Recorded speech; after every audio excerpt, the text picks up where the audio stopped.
Hello, Archie Dunlop here with Talking Astrology with Archie on Thursday, February the 6th, 2025. On Tuesday, there was a shooting in Sweden. There was an adult education establishment in the country, and someone went into the school and killed, I think, 11 people. And I thought it would be a good idea to look at the chart of this event. I'm not saying that anything really spectacular astrologically was happening, but something should be going on, and I think really something was going on, and perhaps it has something to do with the fact that Jupiter was stationary direct. But before I look at that shooting, I want to consider the astrology and the I Ching for today, which is Thursday, February the 6th, 2025. So here is the chart of the day, set for noon, New York, February the 6th. And the first thing that we notice is the moon is in Gemini. So that is a change. And with the moon in Gemini, we now have an air emphasis, very much so. We have 3 planets in Aquarius, and we have 2 planets in Gemini. So 5 of the 10 usual planets are in air signs, and that does say something about the day. With air, we're talking about the mind, communication, and perhaps a certain amount of objectivity. We don't want to get too involved with emotional complications. So moon in Gemini does like to talk. Talking sometimes for moon in Gemini can be a defense mechanism. What do you do?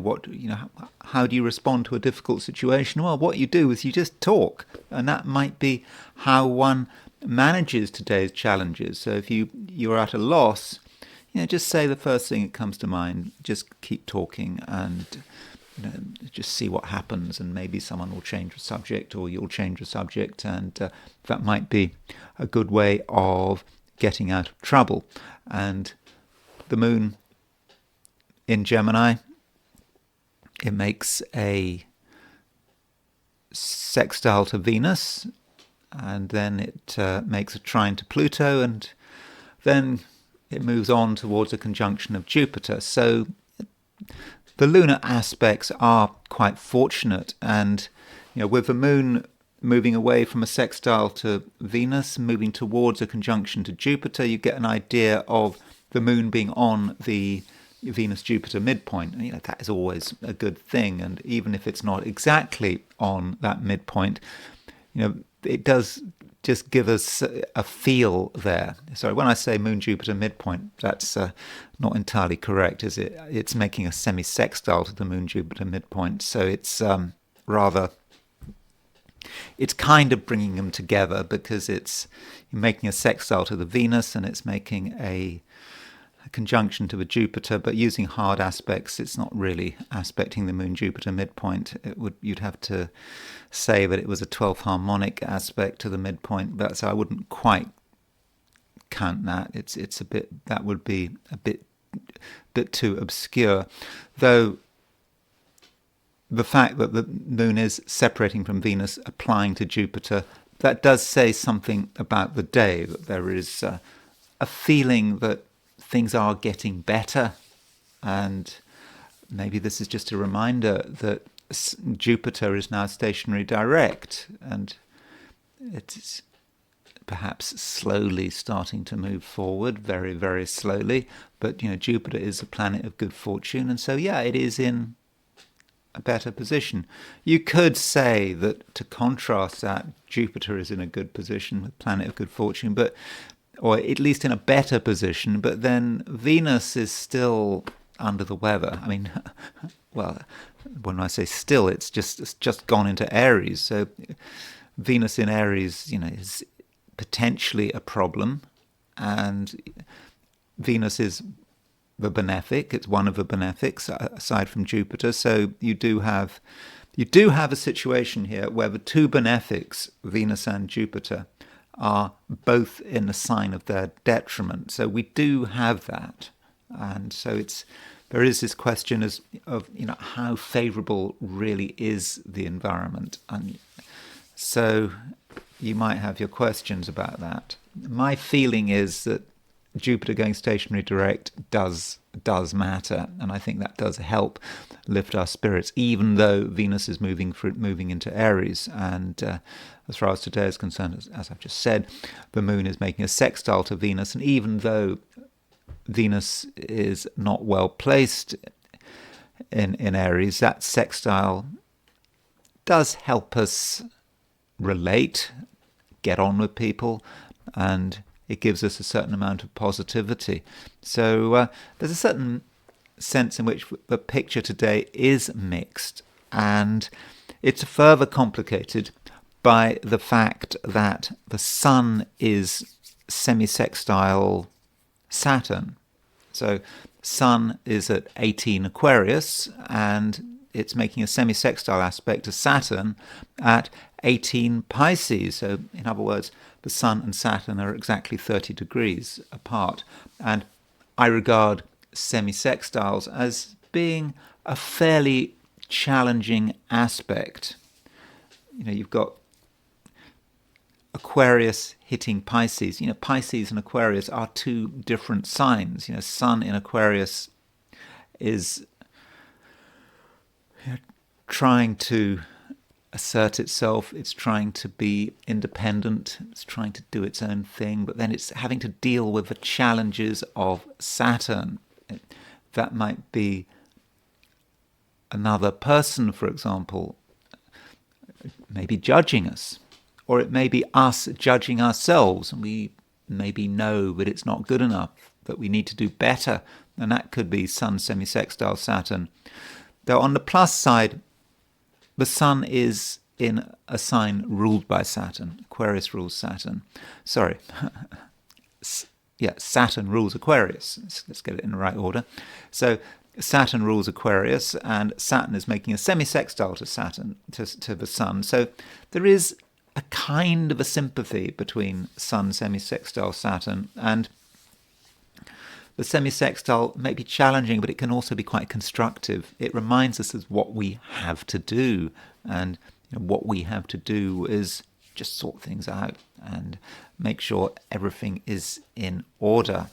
And we get further evidence that there are challenges today in the fact that the Sun is making a square to the Mars-Saturn midpoint. So here is, there's Mars, there's Saturn. So you can see that, in fact, we are approaching a Mars-Saturn trine. And that Mars-Saturn trine is something I need to talk about very soon. In fact, we're starting to feel that Mars-Saturn trine. So if you've got a Mars-Saturn trine, Saturn at 18 Pisces, Mars at 19 Cancer, the midpoint is going to be at around 18, 19 Taurus. So the Sun is starting to link with that Mars-Saturn trine, and it may well be that Sun making the square to the Mars-Saturn midpoint is really the most important aspect of the day. I mean, look, the Sun, it's making a semi-sextile to Saturn, and it's also making a quincunx to Mars. That means that it's all coming together, and Sun hitting that midpoint actually could be very frustrating, and it may be worse than frustrating on a broader collective sense. It may be a feeling that things aren't going well, and so it's a somewhat complicated day. Probably on a personal level, we can avoid this Sun on the Mars-Saturn, squaring a Mars-Saturn midpoint. Try to focus on Moon sextile Venus applying to Moon sextile Venus, Moon applying to a conjunction of Jupiter. Okay, that happens tomorrow, though we shouldn't necessarily see Jupiter as always being a positive energy, as we will see when we look at the chart of a shooting in Sweden. So I think you're getting a picture. You're getting a picture that it's very mixed. And maybe it's a situation where when you look at this chart to begin with, the chart for today, things look okay. But as you start to get under the surface, things look more difficult, more challenging. But we'll see how it works out when I look at things from a perspective of the 12 signs. Now, as far as perspective is concerned, that chart there is set for New York. And if we change the perspective and put it from a perspective of Sydney, Australia, set for noon as a representative of Australasia, the moon is at 26 Taurus. So if you are in Australasia, the day very much starts with moon being in Taurus, and the moon is going to be in Taurus until, kind of depends where you are, but moon will be in Taurus, late afternoon into the evening even. So for most of the day, and if you're in Australia or New Zealand, moon is in Taurus. And that does mean that your experience of the day, if you are in Australia or New Zealand or East Asia, could actually be very different than if you're in the Americas or Europe. The emphasis is perhaps more on that moon conjunct Uranus. Moon sextiles Neptune as well, but moon conjunct Uranus. And I talked about moon conjunct Uranus yesterday, but with that moon conjunct Uranus, and with moon potentially conjunct Algol, there may be a sense in which things happen, and things are difficult to predict, and some people may be very sort of obstinate. Moon in Taurus, of course, when moon moves into Gemini, things lighten up, and there's a little more flexibility with moon in Gemini. And this is kind of one of those charts when I have to sort of apologize in a way if you're in Australia or in New Zealand, because it's difficult for me to look at everyone. And ideally, I just have two separate videos for different people in different locations. But I do think that there is a difference. And so in my readings of the 12 signs, I tend to emphasize the picture from Europe and America. And I'm not perhaps able to give Australia or New Zealand the emphasis that those countries and that region deserves. But I do need to point out that today is a day when, the experience of the two areas could actually be very different. Moving to the heliocentric view, Mercury is moving on, and Mercury is at 11 Aquarius. Remember, 11 Aquarius heliocentrically. This is from a perspective of the Sun.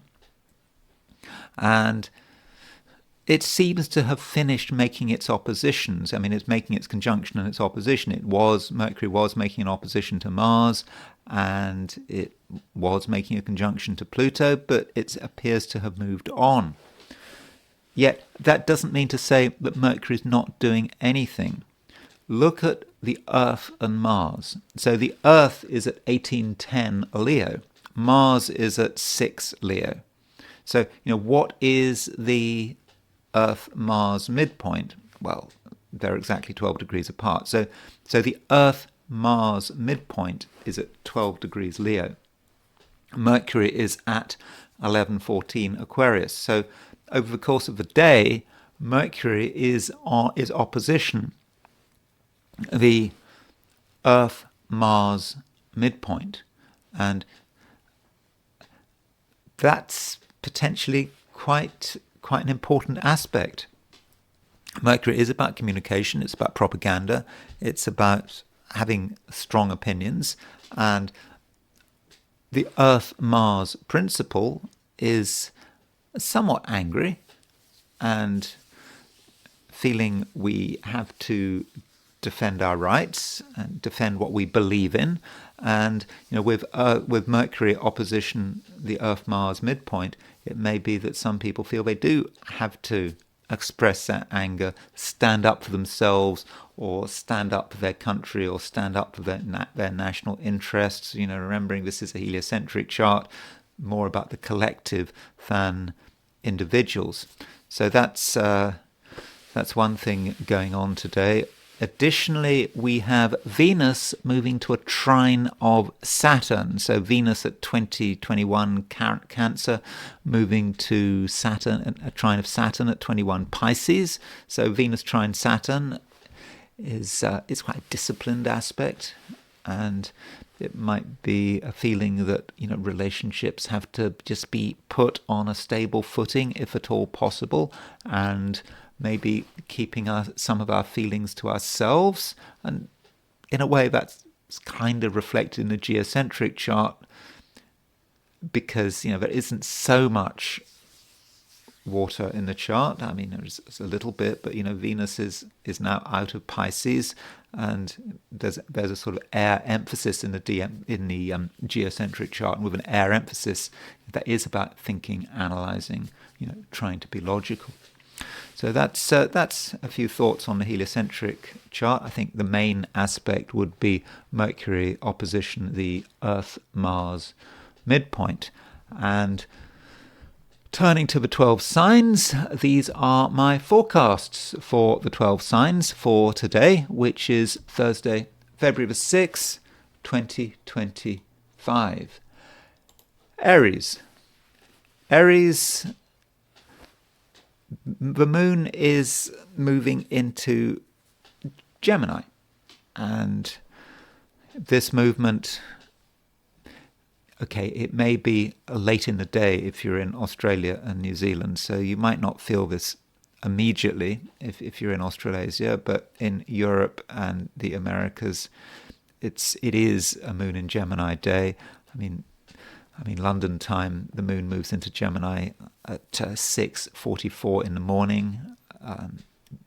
It's at 7:44 in the morning if you're in Paris or Berlin or Rome.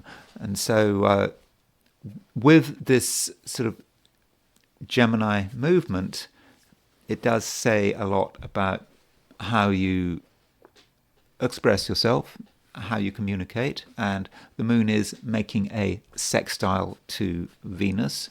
Even if you're in Australia or New Zealand, you'll be starting to feel that moon sextile Venus. So I think that moon sextile Venus is fairly universal, and the moon sextile Venus Aries does make you more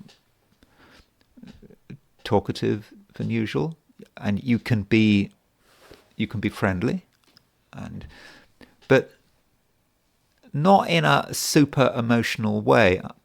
I mean, I know that Venus is supposed to be the planet of relationships, and it's supposed to be pleasant, but it is in Aries. It's in a masculine sign.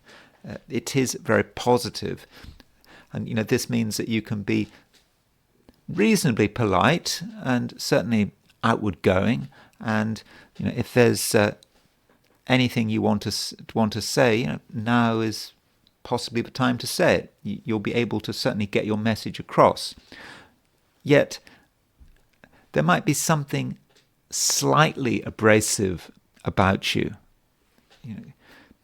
You are aware that few things are entirely easy. Yeah, there might be a flow with Moon making a sextile to Venus, and Moon is making a trine to Pluto as well, and that's all well and good, but you sort of feel that nothing is entirely easy, and if you want to get anything done, you have to make that extra effort, and in the process there may be something about you that is difficult, and if you don't get your way, you may find yourself expressing your irritation. You might not want to express your irritation, but you express it anyway.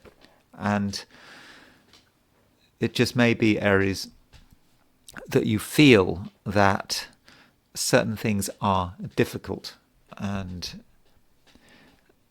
that frustration may be hard to hide.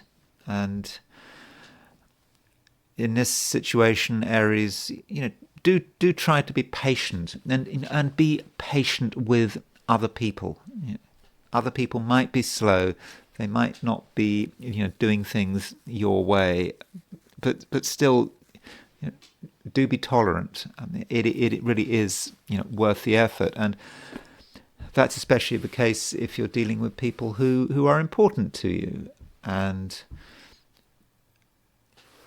if you make the effort to make someone feel welcome, then I think you can.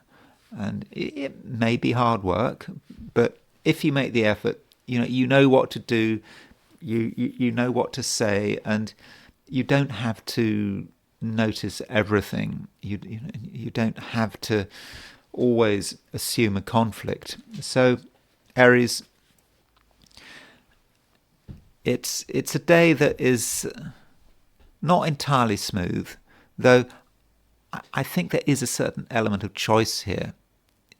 If you make the effort, to be nice, then eventually you can start to make a good impression, and at the same time you can get things moving. But there is this sense that just things are a little bit difficult, and we shouldn't forget that Mars is starting to make a trine to Saturn. I think it's a couple of days before that Mars trine Saturn aspect is exact. And with that Mars trine Saturn aspect, you can certainly get things done, you can get your way, but it's just slow, and things just take maybe 10 times longer than you'd expected. But what is the point in showing your irritation? It just won't get you anywhere. So just keep going and try to be as tolerant as possible. Taurus. The moon is moving out of your sign and into Gemini, and that does bring a change. It represents the moon, of course, leaving an earth sign. It's not just leaving your sign, it's leaving an earth sign. And with the moon moving into Gemini, there may be a feeling that it's difficult to understand what is happening, because you can't touch it. It's all theoretical. It's a possibility. A lot of talking today, a lot of ideas, but fundamentally it's not clear what is happening. And there may be just an overall sense, Taurus, that right now things are somewhat ungrounded, and that might make you a bit nervous. And if things are ungrounded, if things aren't clear, you could find yourself, for example, getting quite concerned about what you have, what you don't have. And you could be concerned about money and be thinking about money. And you might, on one hand, be trying to be calm and relaxed and easygoing, but on the other hand, you are thinking about what people cost, what things cost, and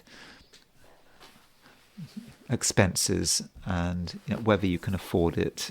And with the moon making a sextile to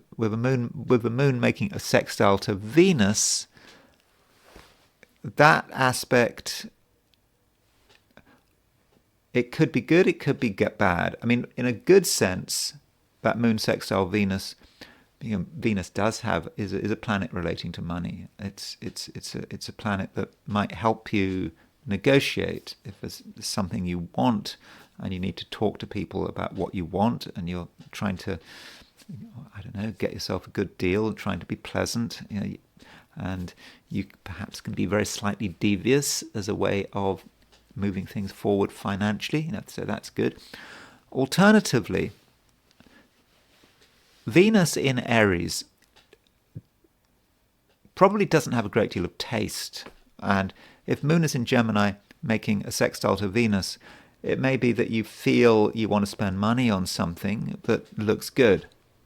You feel it's appropriate right now.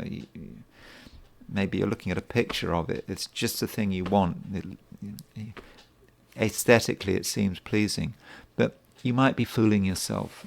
So don't buy anything just because it looks good in theory.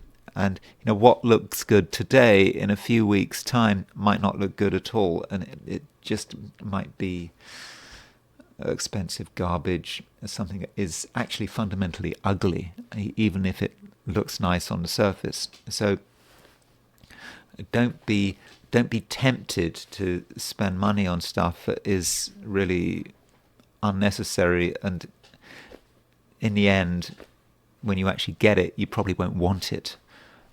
But hopefully you'll get a chance to send it back. It depends, I suppose, who you're buying it from. And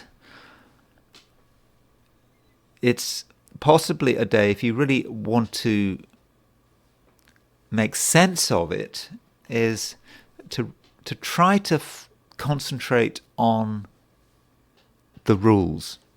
Rules can be useful, because if you don't understand what's happening, if things aren't clear, then you can start to address yourself to things like convention and authority and what is the right thing to do. And that can be your guide. I mean, it's not a very good guide under normal circumstances, but if there are no landmarks, if everything is up in the air and you don't know what to do, then start to think about the conventions. And rules are not just about what's in the law books. It's also about convention. How are people normally supposed to behave? And if you think about it, Taurus, it seems that you will have a good understanding of this, and that can sort of take you through during this time when there isn't much in earth signs, except for Uranus. Slightly different picture, by the way, if you're in Australia or New Zealand, because the moon is actually in Taurus for most of the day, and so in Australia and New Zealand there might be a better sense of grounding. But in the end, wherever you are, the moon will move into Gemini, and there'll be no planets except for Uranus in earth signs. Gemini. The moon is moving into your sign, one way or another. In Australasia, that might happen pretty late in the day, but if you're in London, for example, it'll be at 6:44 a.m. If you're in Los Angeles, then the moon will have moved into Gemini last night. If you're in Europe, 7:44 a.m. And so Europe, Africa, the Americas, it really is a moon in Gemini day, and that is something you will welcome. You'll be on good form, your mind will be on good form, you should have no difficulty communicating effectively and also powerfully. After all, the moon, when it moves into Gemini, makes a sextile to Venus, and then it makes a trine to Pluto. And so you're able to say things which get people's attention, and it's important, though, that you're able to focus. There's always a problem when the moon is in Gemini, because one might talk too much, and most importantly, talk about too many things. If you talk about too many things, you kind of lose your power, you lose your intensity. And with the moon trine Jupiter, it might be best if, as far as is possible, if you were to just concentrate on just one subject. I mean, you can have another subject that you focus a little bit of energy on. So 2 subjects maximum today. Don't spread yourself too thin, because that's always a problem or a temptation with Gemini. And the moon, it's not just trining Venus, as I said, it makes a sextile to Venus, and that moon sextile Venus is it's a pleasant aspect which does make you sociable. You can talk very easily, but don't be tempted to get involved in heavy subjects. It's not that kind of day. If possible, keep it light. Keep it light, but remember your priorities. So there is a bit of tension there. You need to have your focus. But when you're actually talking to people, you don't want it to get too heavy. And so maybe you just shouldn't spend all your day in idle conversation. Conversation isn't there for no reason at all. It has a purpose.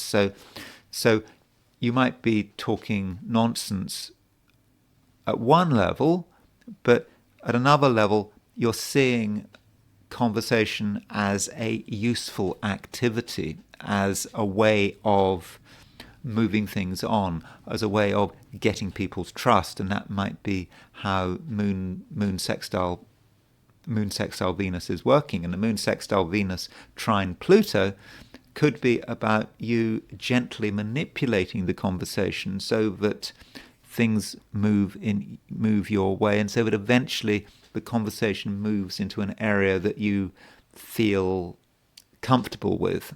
And once you've got that comfort, then you can start to take control of things. And in terms of energy, Gemini, right now you actually have a lot of energy, huge amount of energy. And this goes back to the question of not spreading yourself too thin. You could throw your energy here, there and everywhere and get absolutely nothing done, and that would be a waste. It could be worse than a waste. You could put your energy into things which are fairly destructive. And when there's excess energy, of course, there's always a danger of accidents. I'm not saying you're going to have an accident, or there's a danger of an argument. So with this energy, you've actually got to start using it. And there's a reminder here that Mars is starting to make a trine to Saturn. Now, this trine between Mars and Saturn could, in the end, affect you. Now, as far as when this Mars trine Saturn is exact, when I did my weekly preview, I mentioned it, but this Mars trine Saturn is exact. Well, it's actually not exact until Saturday, but it's Thursday now, so you've got 2 days left. But it's close enough.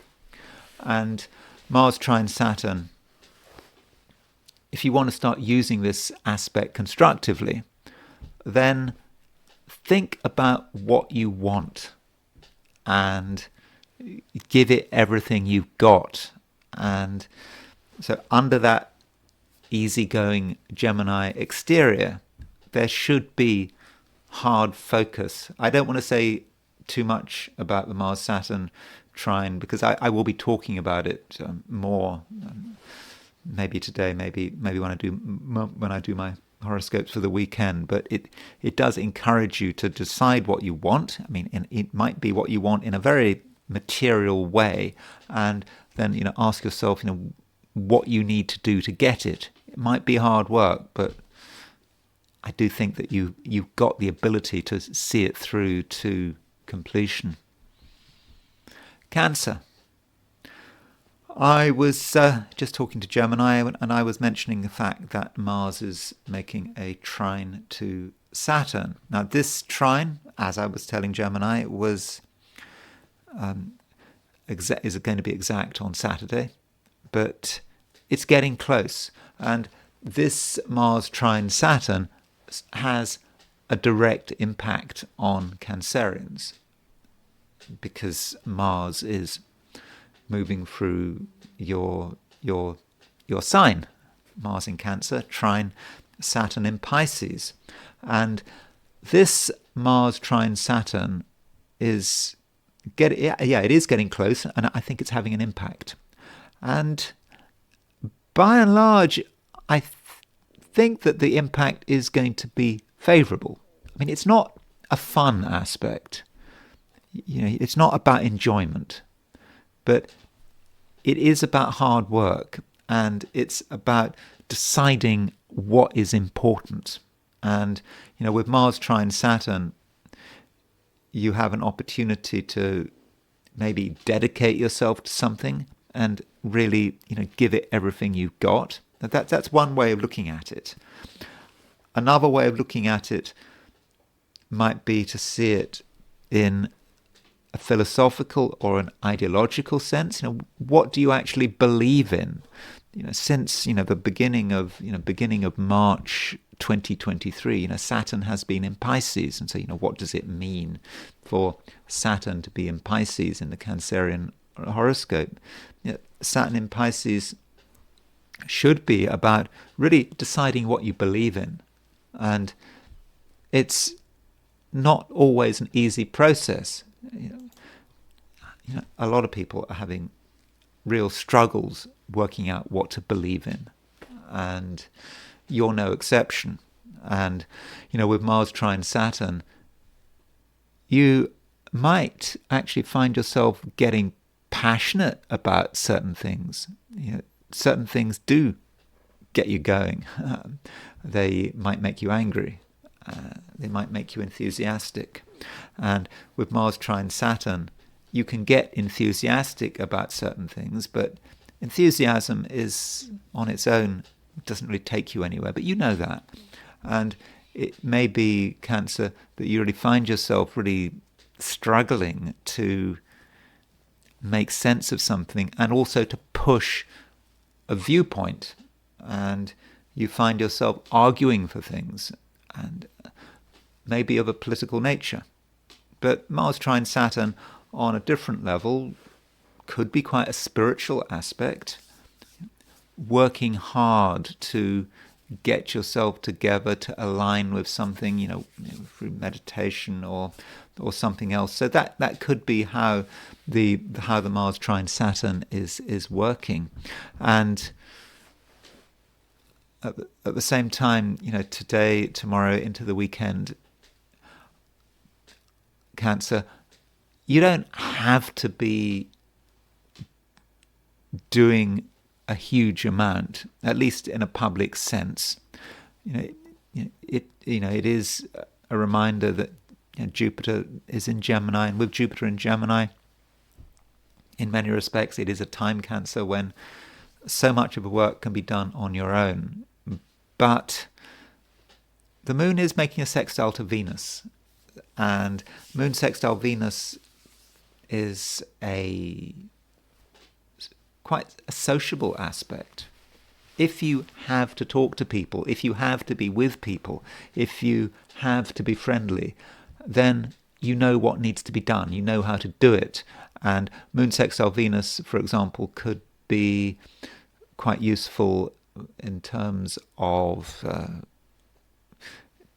pushing forward with your ambitions, or knowing what you need to do, and being ever so slightly two-faced. But I don't mean two-faced in a negative way. You can present a friendly image.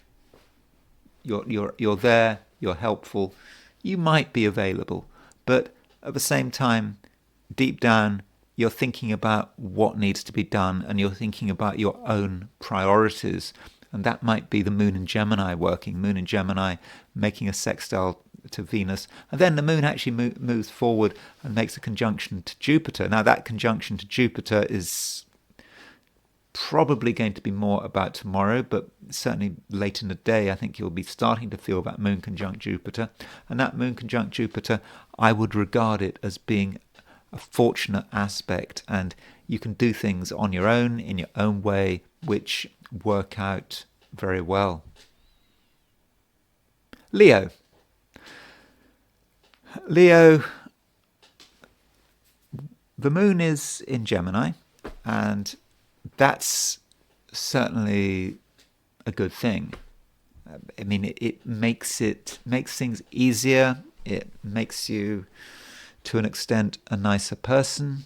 You seem to be a little less focused on what you feel needs to be done, and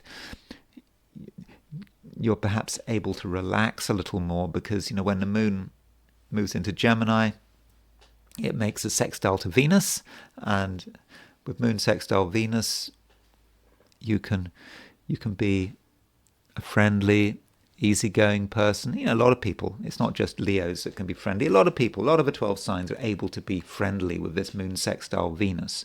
But it's not friendly in a sort of emotional way. Not really. I mean, there can be a little bit of emotion there, but it's just about how you respond, what you say. Venus is in Aries. It's quite a fun placement for Venus, even though Venus is in its detriment. It's sparkling with a bit of activity and enthusiasm, and Venus is the only planet in a fire sign at the moment. So there's a lot on Venus, and many people are relieved now that Venus is in Aries because it does give a bit of excitement. And as you're a Leo, you can get attention, and to an extent you can make people feel good about themselves, but we don't want to take it too far because there are other things going on. And one thing going on today is the fact that the Sun is semi-sextile Saturn, and Sun is your ruler, and the semi-sextile Saturn is about recognizing that not everything is easy.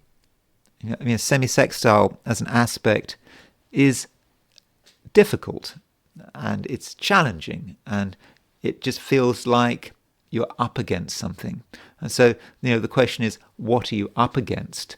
And I've just said that in general, you're quite friendly at the moment, and you can be quite sociable, but in an unfocused kind of way. When it comes to dealing with people, one-to-one, when you have serious contact with another person, it may be a somewhat different picture, and Saturn may represent another person. And so with Sun semi-sextile Saturn, it may occur to you that you and other people don't quite see eye to eye. And certain people, it may feel also that they are holding you back. That's Saturn. Saturn is something you have to take on board, and it's tough, and it's not really something you want to worry about. But however hard you try, you just may feel today that something is holding you back, something is restricting you, and the Sun is, the Sun, which is your ruler, it is making that semi-sextile to Saturn. It's also starting to make a quincunx to Mars. So the Sun is actually under quite a lot of pressure, and because the Sun is making a semi-sextile to Saturn and a quincunx to Mars, that means it's also square the Mars-Saturn midpoint, and that does put you under a lot of pressure. And Leo, you need to ask yourself, where is that pressure coming from? It's possible, as I've already suggested, that pressure is coming from another person. Someone who might have something on you is able to use their power to, restrict your freedom of action. It needn't be a person. It could just be a set of circumstances which you feel is holding you back. And this means, Leo, you need to adopt the right approach. Things just might not go as fast as you'd like them to. The day seems to have potential, but when you actually get down to the nitty-gritty, it's hard, and things take a long time. And the best thing to do, Leo, is, I think, to just accept this situation. This is the way it is, and you can't expect everything to move quickly. And what you mustn't do is get angry. There is a danger of anger.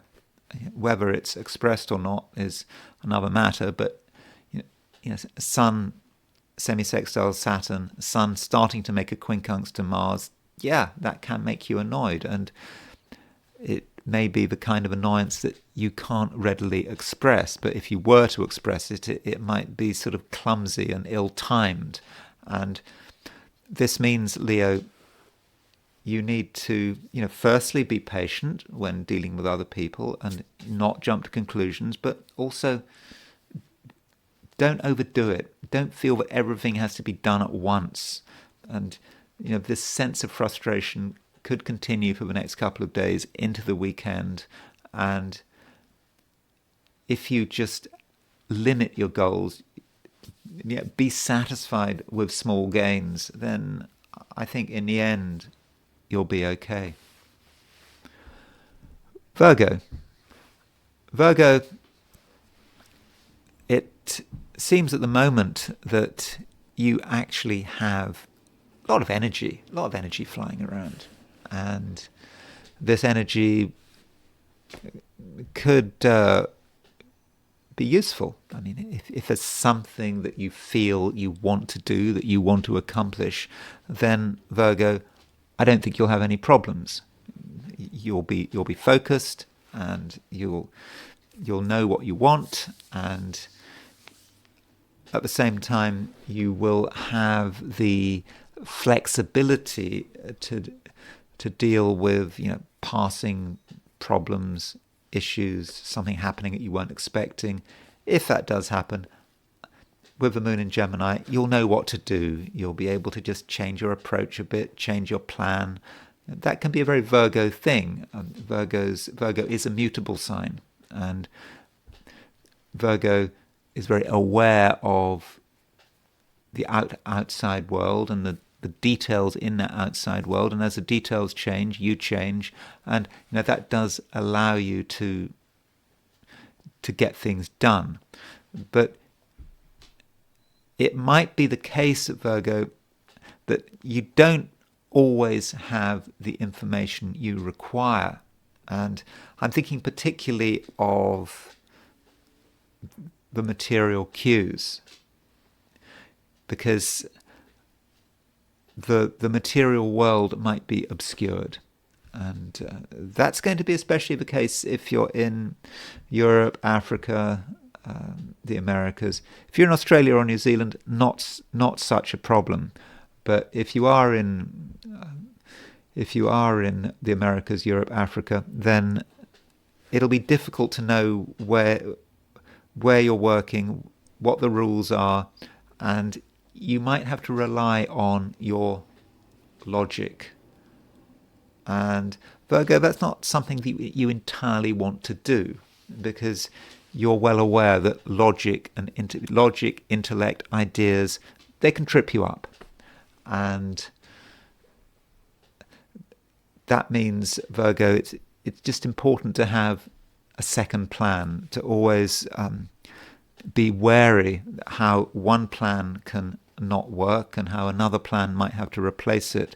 But I do think that you can do it, and it is a day when you can be very assertive, especially if things are well set up. What you don't want is absolute confusion. If there's a lot of confusion, if nothing is clear, then that is a dangerous situation for Virgos, because you could just run around trying to do one thing, another thing, and just get nowhere. And so if you don't understand things, if things start to just disintegrate into chaos, don't engage. Just watch, see what happens. And what will probably happen is that if you just wait for long enough, and it may just be a few minutes, if you are able to wait for a bit of time, then the situation will start to resolve itself, and you will again get some clarity. And once you get that clarity and you start to really look at what is important, and you set yourself a set of clear but flexible goals, then I think, Virgo, you will really make good progress. And the moon is starting to make a conjunction to Jupiter in Gemini, in a part of your chart that is very high profile. And this Moon-Jupiter conjunction, okay, it may not be about today, it may be about tomorrow, but you're still feeling the Moon move towards that conjunction of Jupiter, a very fortunate aspect.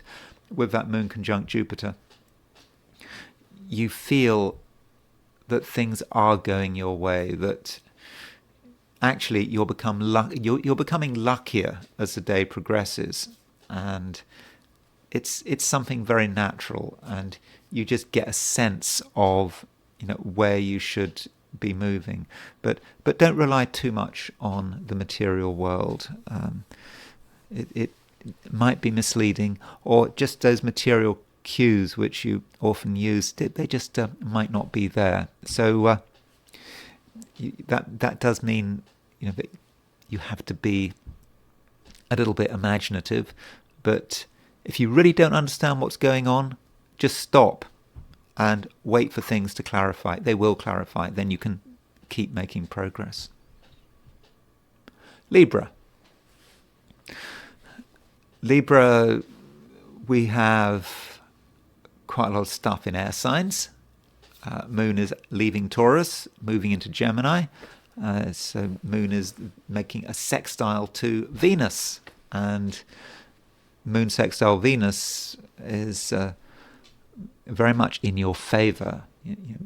Venus represents you, and it might be in Aries. So Venus in Aries is not the greatest place for Venus to be, but with Moon sextile Venus, that gives you a new optimism, a feeling that actually you are on the right track, and it's all about you. Of course, it's all about you. And I said this quite recently. With all these planets in Aquarius, with these planets in Aquarius, you should be thinking about what you can do, and it's not about what other people are doing. That shouldn't be your number one concern. And the moon moving into Gemini gives you a new perspective, and it also might allow you to see other people in a new way, and perhaps to realize which people are good for you, which people are not good for you, which people can give you a vision of a future, which you of a future that you really want to be part of. And so, who represents the past? Who represents the future? And so, there are insights here about who can be trusted, and it's not just about trust. It is about who represents the future. Some people do, some people don't, and you can make that distinction. And also, you're going to be quite good at creating guidelines for yourself, guidelines and plans. It's difficult to run one's life according to a plan. At least I find that difficult, to have plans. Maybe it's just me and my sun in Gemini. I don't like to be structured, but there is a place for structure. And right now, Libra, you maybe need to write some things down. Write things down about what you expect to happen in the immediate future, and perhaps you need to actually create a sort of like a flow chart or something, like saying, if this happens, you're going to do that, if that happens, you're going to do that, and just give yourself a map about how it's all going to proceed. And it might sound a bit tedious, but over the next week or so, it could be quite important, and actually having a set of rules for yourself, not rules imposed upon you, but rules that you've created for yourself. And that's what the plan is. You're giving yourself rules. You're creating a situation where you can deal with most things, where you've thought through what could happen, and you've given yourself a plan. And that plan, I believe, can actually be really, very, very useful in terms of dealing with any challenges, also dealing with opportunities. Because what do you do if something goes your way? Sometimes something goes your way, and it's new. You haven't experienced it before, and because it's new, you blow the opportunity. And you're thinking, well, if only you'd known the rules, it would have been fine. And so that is another good reason for having a clear set of plans. Now, in terms of other people, I've already said that Venus is in Aries, and so with Venus in Aries, it's going to be difficult to ignore, what other people are doing. Difficult to ignore, other people's needs, other people's demands, and additionally, you have to sort of recognize, or at least try to recognize, what is motivating other people. And over the next couple of days, we do have a trine forming between Mars and Saturn, and this Mars-Saturn trine is saying something about other people's attitude and other people's motivations. And if you take Mars as being another person, Mars in Cancer, Mars retrograde, but Mars trine Saturn could represent a person who is working hard, who is very dedicated to something, and it's important to them to get something done, and you have to accept that and respect it. And Venus is in Aries. So Venus is in Aries. That means that Venus is ruled by Mars. And so Mars becomes extra important at the moment, not just because Mars is representative of the seventh house, the house of relationships. And so there is this underlying sense of dedication and hard work in your life. And I think that's likely to be reflected by other people and what they're doing, what their goals are, but it may sort of rub off on you as well. And so do appreciate other people's dedication. You might not believe that dedication is worth the effort, but it's real.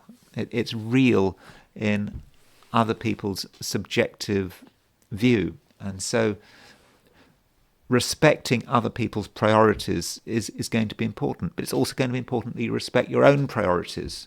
And you really do have priorities. And while the sun is in Aquarius, you've got to think about what is important to you. And that means balance is important. You're a Libran. The sign of a balance represents you. You have to balance your needs, which should be absolutely primary, with the fact that some of the people in your life are really dedicating themselves to something and are really taking themselves seriously. So, get the balance right. And as always, Libra, if you can get the balance right, everything will be fine. Scorpio. An aspect that I have started talking about is the trine between Mars and Saturn. And of course, it's important to you because Mars is your ruler. And so with Mars trine Saturn, this may be a time when many Scorpios are starting to be quite focused, and you believe that there are some things out there that are really important. They need all your attention. And Scorpio is going to be a little bit grim right now because you're taking things seriously. There's not much lightness around, and that's not necessarily a bad thing. I mean, we need to accept that life is a serious business, and if you're a Scorpio, life is an extra serious business, and the lack of lightness is not anything you should apologize for. It represents you, and the fact that it's a time, Scorpio, when you really want to when you really want to dedicate yourself to something, and it's hard. Mars trine Saturn, and at its best, though, this Mars trine Saturn, it could be about having some lofty aim and regarding it as being important, being super important, and then wanting to give it everything you've got. And it's hard work, but it's Mars trine Saturn. Because it's a trine, the energy is available and you really can make it happen. But there is a certain sense of sacrifice, and there is some evidence that Scorpios may want to part company from certain people, certain situations. You've just decided that things have reached a point where it's just not necessary anymore. Some people just may literally be surplus to requirement, or you know someone well enough to know that you don't need to spend any more time with them. Or it may just be about places. Places that you've got familiar with have just become part of your life, maybe for years, even decades, but now you're realizing actually that things are starting to change. And this may be a side of a process going on with Pluto moving into Aquarius. So Pluto's been in Aquarius for a few months now. I mean, it's been on and off in Aquarius for the last few years. And Pluto in Aquarius in the Scorpio chart does represent the foundations of the matter, and perhaps transforming those foundations and realizing that one set of foundations is no longer working and you need to move to something else. And so right now you're perhaps feeling this, and you're aware that something has really had its day, and it is time to say goodbye. So don't feel that you necessarily have to take action straight away, but it's starting to cross your mind. It's not just a random thought. It's actually a very real thought, and it's becoming very clear, and there is focus today. And so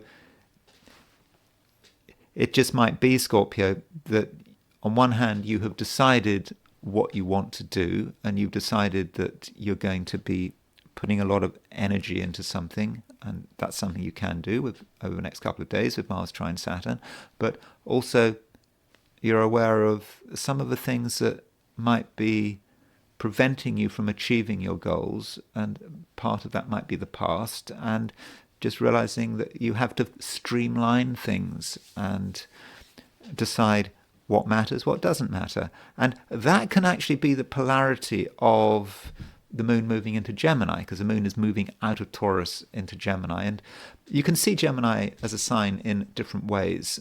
And one way of seeing the sign Gemini is to say that Gemini is a two-bodied sign. It's all about twos, pairs. And so Gemini can say, well, this is good, this is bad. That's how Gemini can work.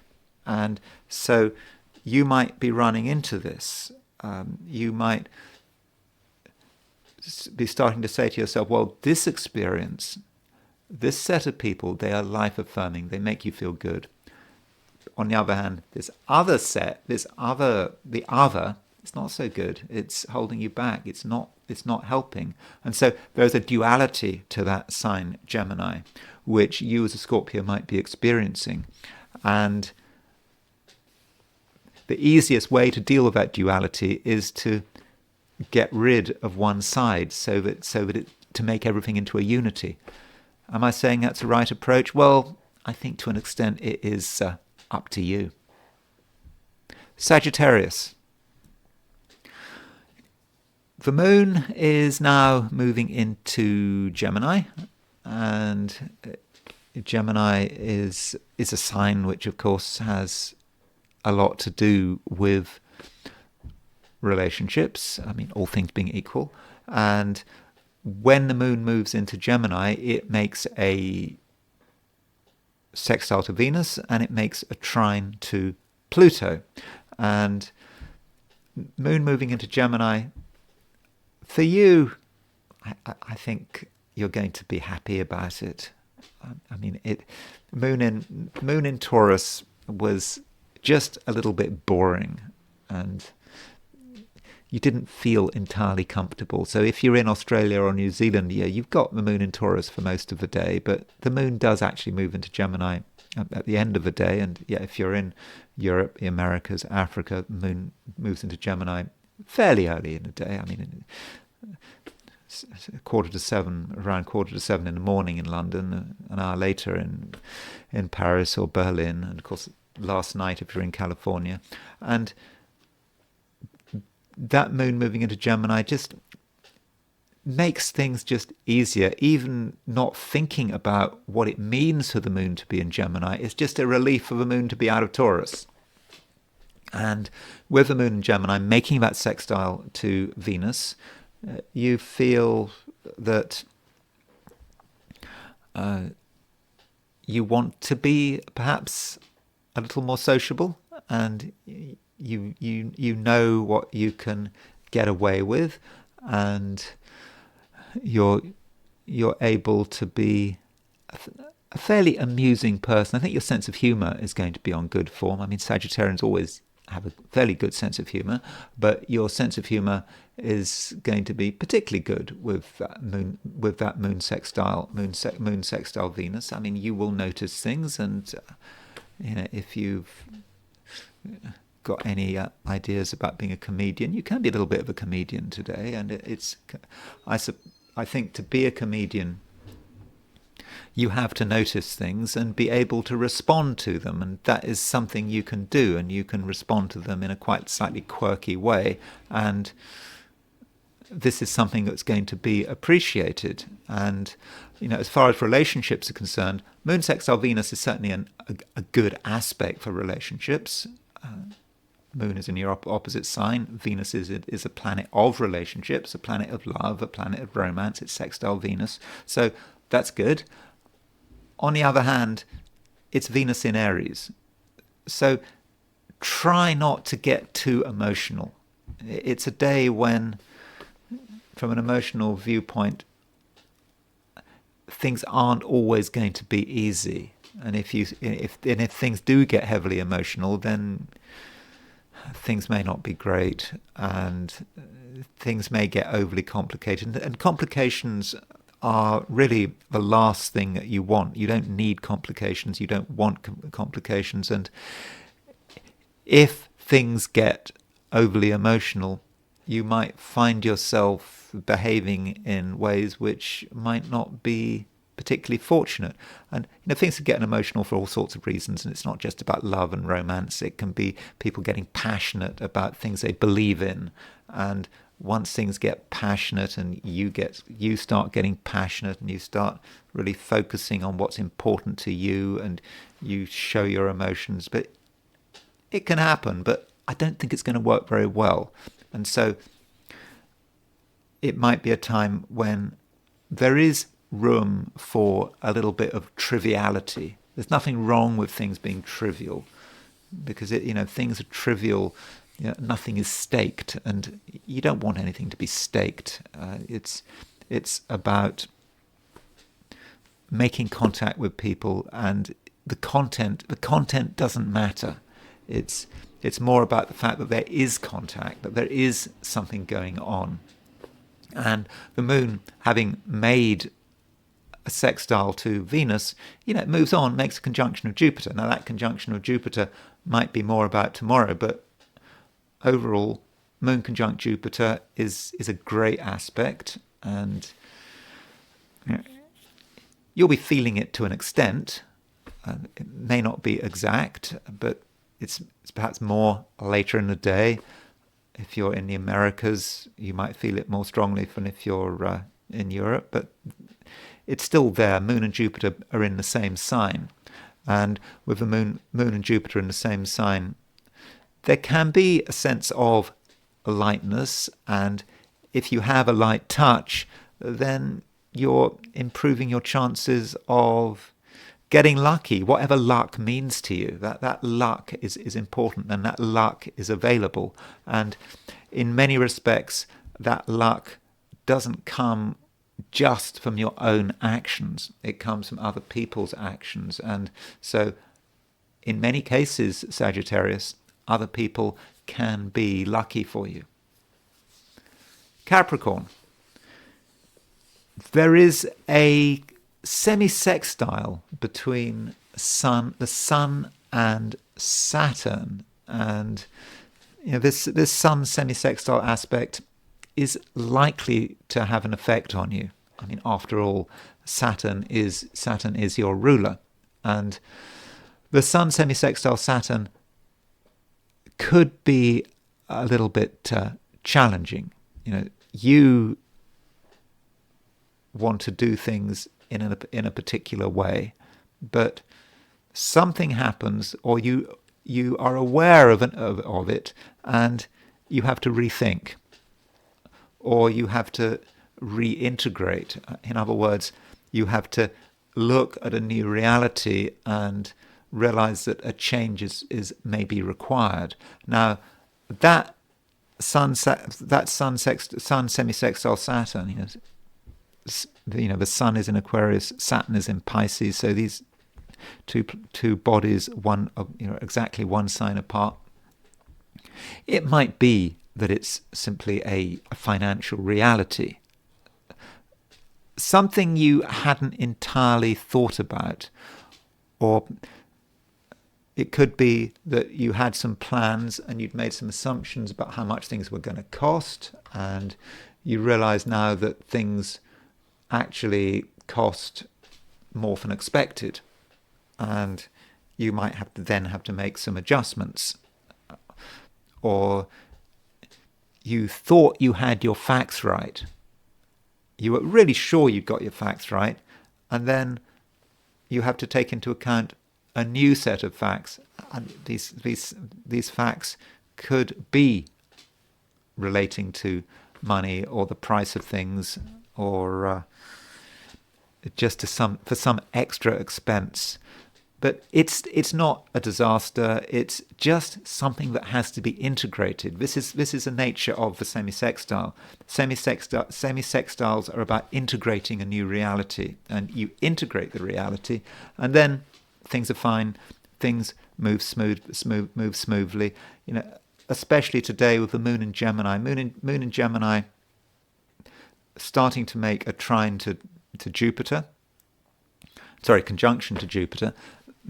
That Moon-Jupiter conjunction, which may not be exact today, but Moon and Jupiter are in the same sign, and with this conjunction, it allows you to get things together, and it's a powerful organizing force. And this means that if there is some detail that you hadn't understood, you hadn't taken into account, and then this detail turns up, you're able to work with it. And with the Moon also making a sextile to Venus, you can tell other people about what's on your mind, and people will listen. People will take you seriously, and you will have your own dynamism. It is a time when Capricorns are dynamic, and also we've got this aspect between Mars and Saturn. So Mars and Saturn are making a trine, and this trine is exact over the weekend, but it's still it's pretty close. I mean, Mars and Saturn are within less than a degree of each other, and that Mars trine Saturn is about extra motivation, and that extra motivation may actually come from another source. It's not all about you having to take responsibility for everything. I do think that you can get support and help. So if you feel, maybe you haven't got all the energy you need, that extra energy can come from another person. And this means, Capricorn, that in many respects what you have to do today is just bring everything together. And it's not entirely easy, but you can do it. You can bring all your resources together. You can bring the people around you together. And as a result of this, then, things can sort of really start to happen, in a solid, but okay, it might be unspectacular, but it's moving in the right direction. And so if you do things right, you should, in the end, be well pleased with the day's results. Aquarius. We have the moon moving into Gemini. And the moon, when it's in Gemini, it makes a trine to Pluto and it makes a sextile to Venus. And moon moving into Gemini from an Aquarian perspective is surely, it's got to be good news. It makes you feel alive, and you become very aware of what you can do, what you've got available to you, and a lot is available to you at the moment. And the moon actually having made the trine to Pluto, sextile to Venus, it moves on to make a conjunction to Jupiter. So that moon in Gemini, Aquarius, really allows you to tune into who you are, and it's very important that you don't doubt yourself, because you really do have so much to offer, and you must make a special effort not to be held back. There are a few things that could hold you back, but they shouldn't hold you back, because right now you've got an open pathway to whatever you want to accomplish or achieve, especially in a short-term sense. I mean, the moon is going to be in Gemini for a couple of days, so in the last part of the week and the run-up to the weekend, be ambitious. And I'm not just talking about being ambitious in a material sense. In fact, it's really important to be ambitious in a sort of personal, inspirational sense. What are you here for? Make sure you are able to offer it, because you are there to make the world a better place, and in your own way that is something you can do. Now, in terms of the challenges, we can't avoid the fact that the Sun is making a semi-sextile to Saturn, and Saturn is your ruler, obviously. Saturn rules Aquarius. Uranus does not rule Aquarius. That's sort of a modernism. So Saturn rules Aquarius, and the Sun rules Leo, which is your opposite sign. So this Sun semi-sextile Saturn might have relevance to relationships, and it's a semi-sextile. Now, a semi-sextile, as far as I'm concerned, is a difficult aspect. Is it a bad aspect? I wouldn't have said it was bad, but it is difficult, it's challenging. But it's not like a square or an opposition or a semi-square. It's more gentle than that. And the Sun semi-sextile Saturn could be about having to negotiate a particular relationship and find the right balance of contact. Now, the Sun in Aquarius might represent another person who could be weaker than you. You might not think that they're weaker than you, but I think in many respects they are. And so Saturn represents you, and so the way you behave towards another person could have an impact. And with the moon in Gemini can be a little bit harsh. Just focusing on the sort of a mental, intellectual side of things and not actually considering the emotional realities. And you could brush someone off or discount someone or not give someone enough time. And that could be Sun sextile Saturn. And so with Sun sextile Saturn, you actually could really upset someone or undermine them through your attitude. And Maybe you'll be too harsh. Maybe you'll ignore them. Whatever it is, pay attention to your various relationships, to the people that matter, and just be ready to give people just a little bit of time. You don't have to give them a lot of time, just enough time for them to feel recognized. And it's not going to be so much time that it's going to completely wreck your day. Just a couple of extra minutes can make all the difference. So that is one way in which the Sun sextile Saturn could manifest. It might also be, if we forget the relationship side of things, it might be your own ego. It's absolutely possible that the Sun in Aquarius represents your own ego, and you deciding that something really, really does matter, that it's really important. You're not really sure why it's important. Perhaps it's something from the past, and you just hold on to it really tightly, and it just becomes a point of obsession, and you can't move on, and you're a bit stuck. So that could be a way in which the Sun semi-sextile Saturn works. And so you could find yourself almost inhibiting yourself. So self-inhibition, no one to blame. You're just preventing yourself from moving, Sun semi-sextile Saturn. But that's unnecessary, because Moon is in Gemini. Moon in Gemini is about flexibility, it's about action, being open to new possibilities, and fundamentally tuning into who you are and what you can offer. And with the Moon moving towards a conjunction of Jupiter, that's something that you very much can do. And once you're doing something that you really enjoy, you lighten everything up. And it's not just your own existence, you lighten up other people's existence, because you're just a nice person to be with. And so that is something to aspire to. Pisces, it's a day when the Moon is moving into Gemini, and it is moving towards a conjunction with Jupiter. And as the Moon moves into Gemini, you may just get this feeling that you want to do something that you are familiar with. Familiarity could be very important.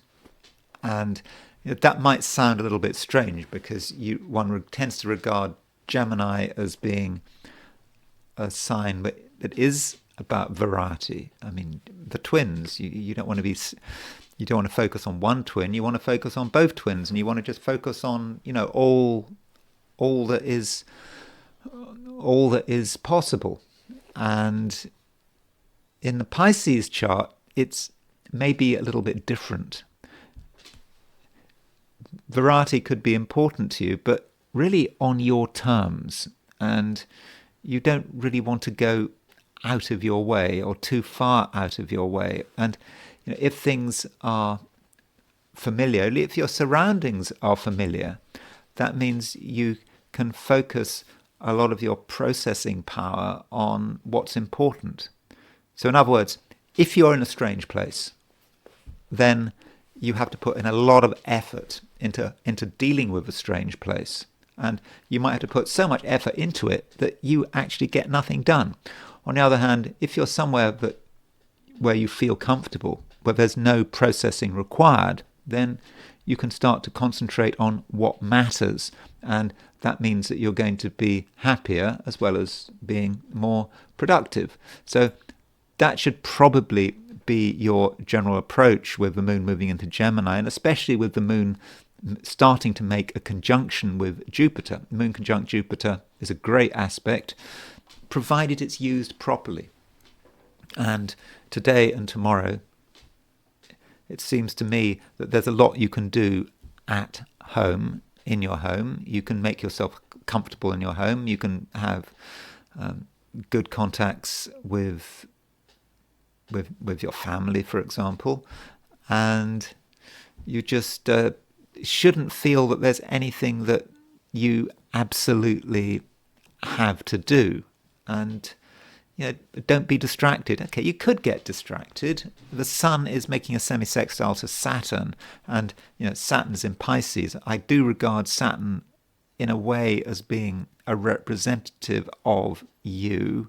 And so Sun semi-sextile Saturn might be a distractor. And that distractor could come from your unconscious mind. That is absolutely possible. And so that distracts you, and it perhaps encourages you to worry about something. And it's not really a day that you should be worrying about things. And so why would you worry about things? Well, I think you might worry excessively about things, going back to what I was just saying, if you're having to deal with things that are unfamiliar. If there's a lack of familiarity, you have to make things up. You have to work out, what is happening, and you put a lot of effort into it, and it just disturbs your peace of mind. So, that is another good reason why you need to just stick to what you know and trust. And those are my forecasts for the 12 signs. And now I want to look at today from the viewpoint of the I Ching. And I ask the question, what is Thursday going to be like for those watching the I Ching section of this video? And the hexagram I got was somewhat unusual in its own way, and I'll explain why it's unusual. But the hexagram I got was hexagram number 2, which is the receptive. And I've had this before, so you could say, well, that's not particularly unusual, is it? You've got 6 broken lines. But the thing is, none of them move. None of them. I threw the 3 coins 6 times, and every single time, no movement, no movement, no movement. And it's receptive. Now, this means, for example, there's no nuclear hexagram. Well, there is a nuclear hexagram, but the nuclear hexagram of the receptive is the receptive, because if you knock off the top and the bottom lines, you still get the receptive. So, regardless of what I said about the astrology, this is a day where nothing should be happening. And you don't want anything to be happening. And you should not be trying to create anything. Absolutely not a day for creating things. I mean, I know we all say that creativity is good, and there's a certain bias in favor of the positive or in favor of the masculine. But no, this is about the receptive. One of the things that I Ching says about receptive is, the perseverance of the mare, of the female horse, not the male horse.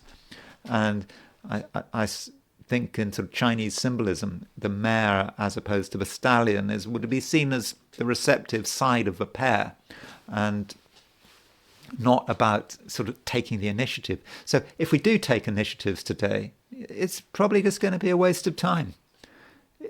We might have our ideas, but we shouldn't go through with these ideas. We should wait. And receptive is also about watching, trying to understand what is going on. And, it's tempting to think that we can interfere. And, the moon moving into Gemini. Gemini likes to meddle. Gemini has ideas. And Gemini thinks that it can make things happen. But no, that's absolutely not the right approach. And, maybe it's asking us to think about the fact that the Mars is starting to move towards that trine of Saturn. Mars trine Saturn is about holding back.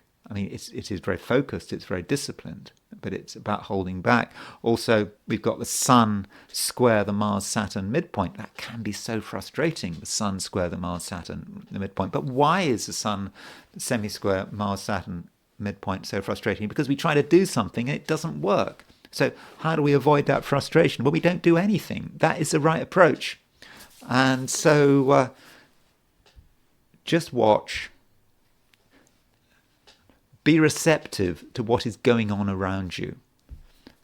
See what other people are doing. See what other people are suggesting. Doesn't mean you have to follow anyone's lead. That's not what it's about. It's not about being a follower.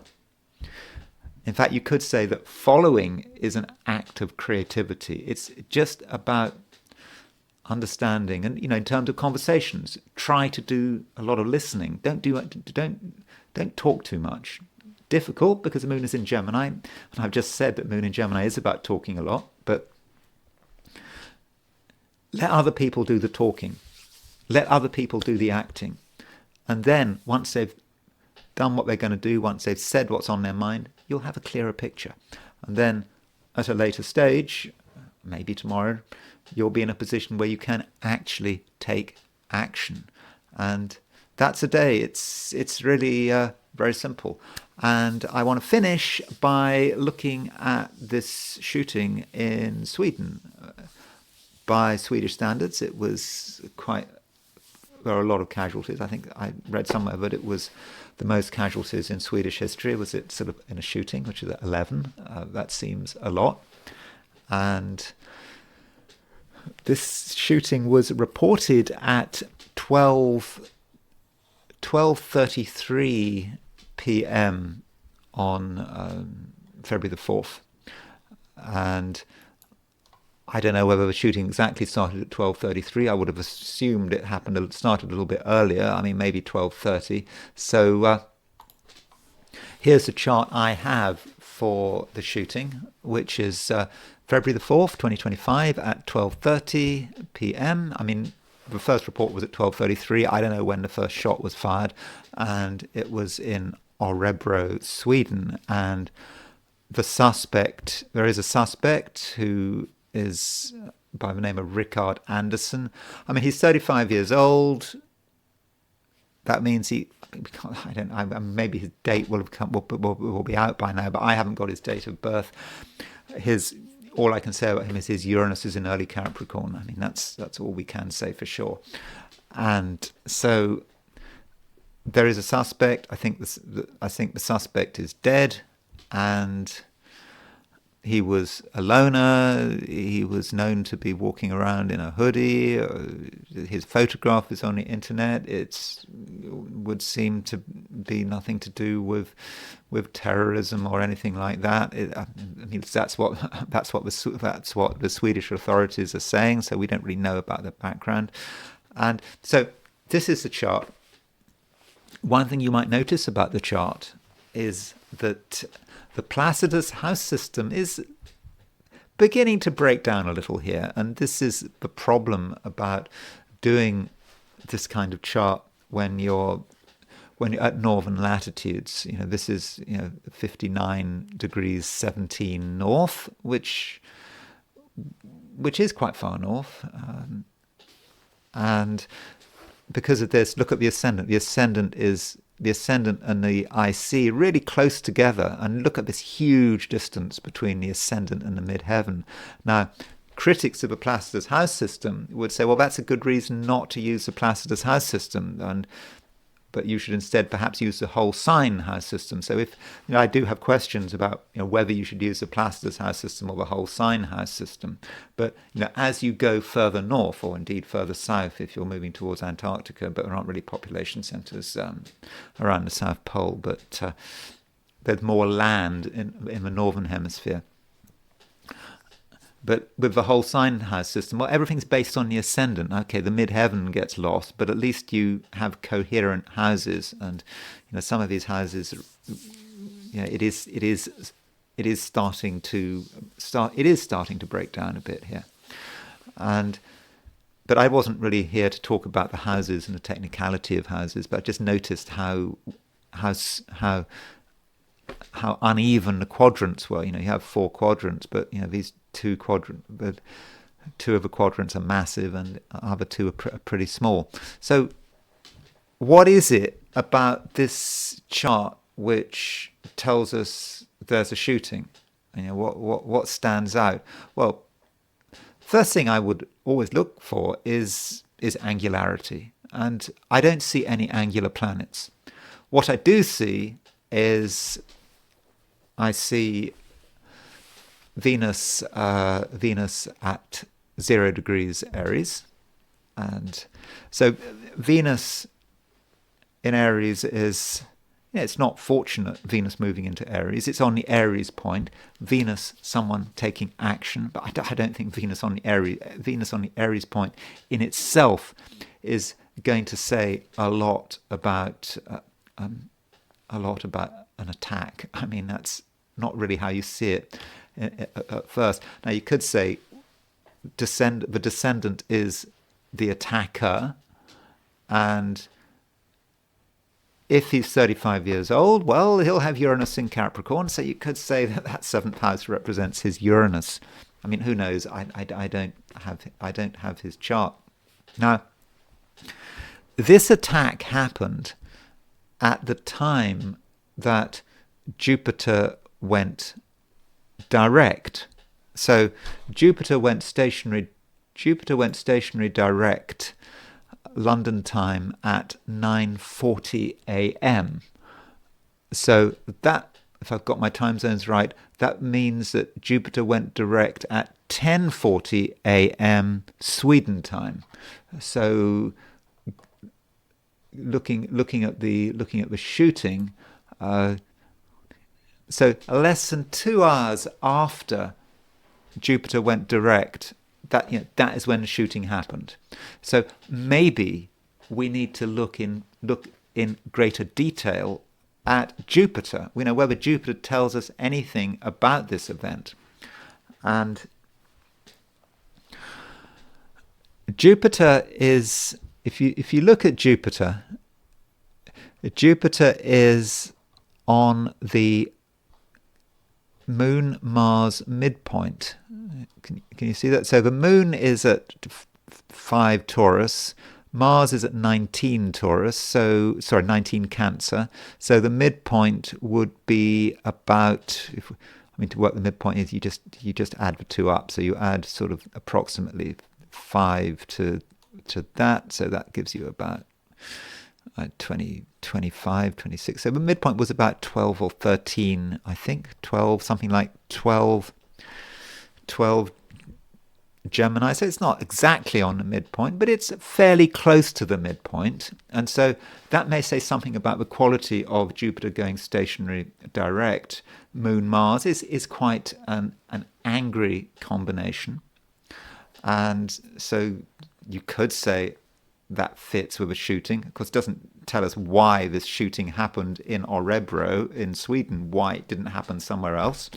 But I will come on to that in a moment.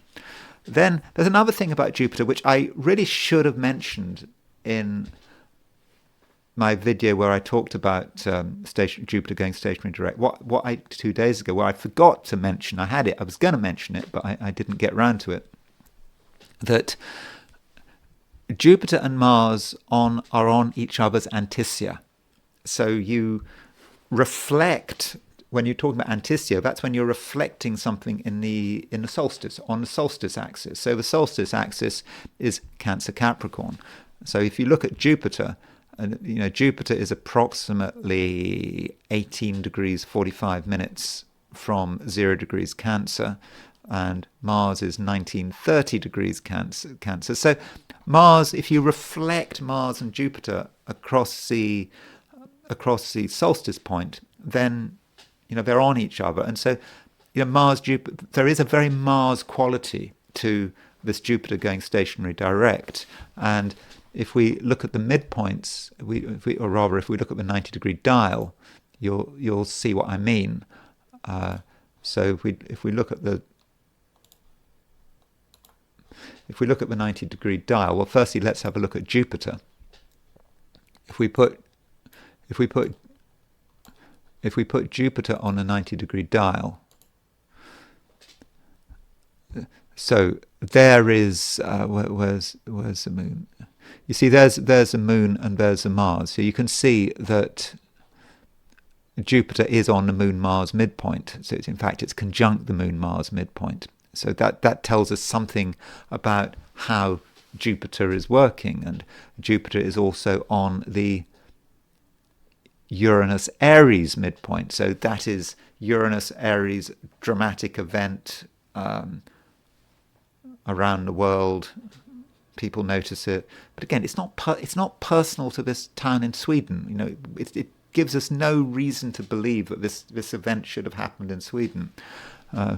And Jupiter is on the Mars-Pluto midpoint. So Jupiter midpoints, you could say, are somewhat angry.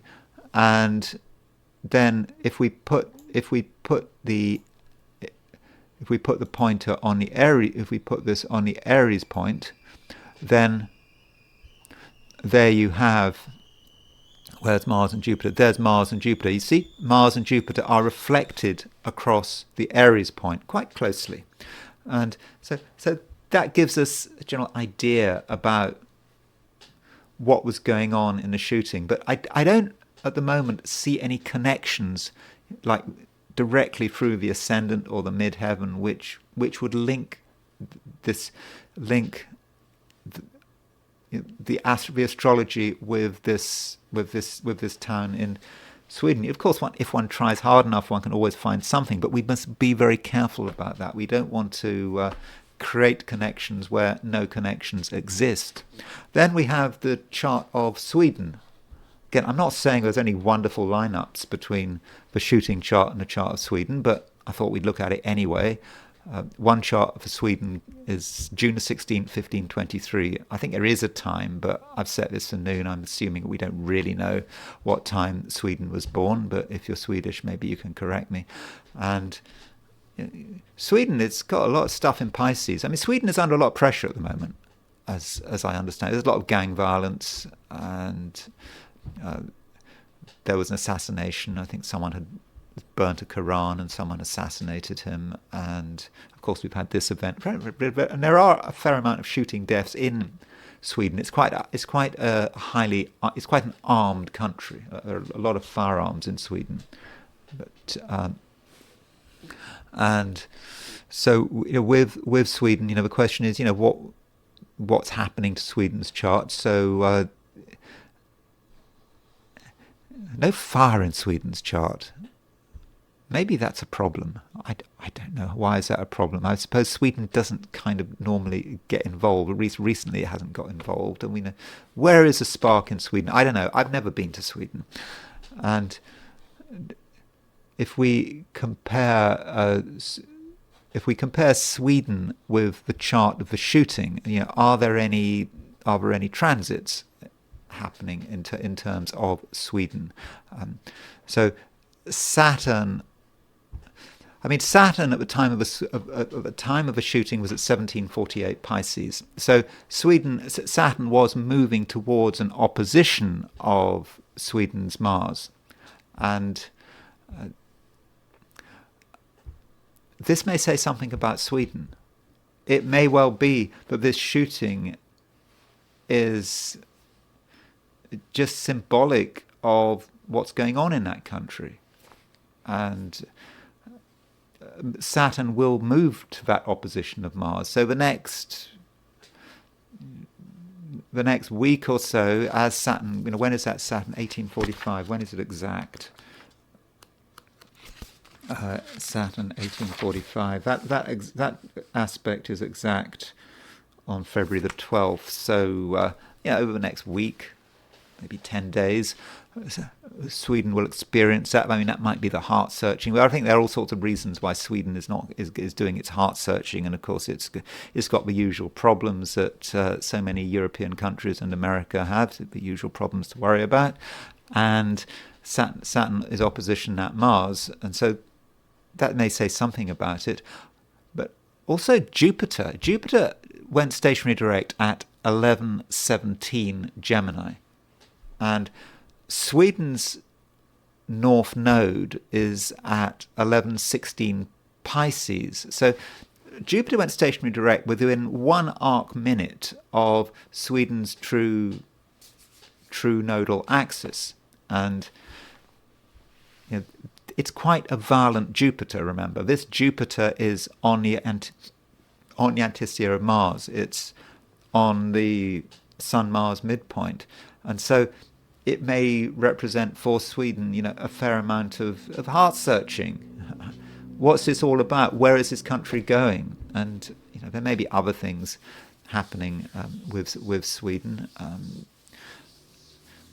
Venus is Venus is semi-square with true black moon Lilith. I mean, I don't know about this program, the 16th century, its accuracy for the 16th century, but if assuming this program is accurate for the 16th century and true black moon Lilith is at 1525 Aquarius, then Venus might be semi-square Sweden's true black moon Lilith.